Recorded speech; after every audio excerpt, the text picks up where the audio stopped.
صار لي ساعة أقول لك لا لا لا. اقسم بآيات الله لجيب واحد دحين يفرشك. بدق مرة ثانية الجرس الله يخليك.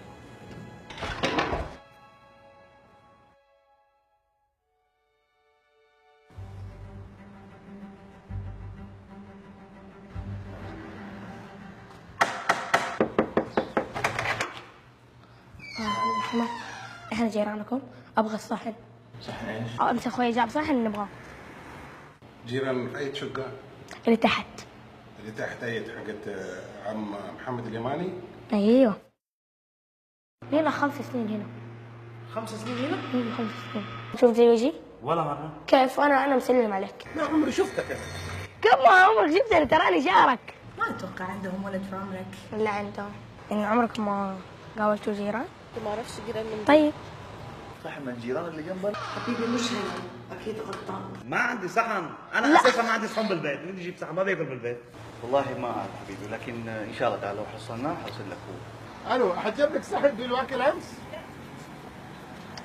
كيف ما فهمت اخوي جابه؟ يقول أخوه جابه أمس.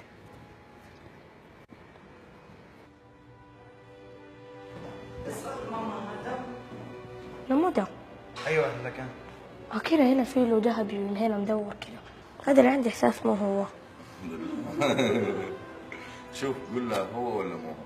ما عندنا صحن ليك. كيف؟ ما في حبيبي. ما في؟ لا والله. ما تقلق لا تخاف. طب لا ممكن تقرا دي الورقة؟ خذ اقرا ذا الكرت، ابوي قال وداك اقرا بصوت عالي بالله.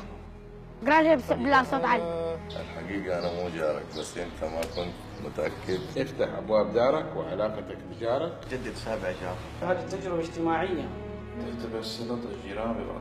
انا كانت تجربة الثانية بس نحاول نقنعك ان احنا جيرانك. سابع جار والنعم.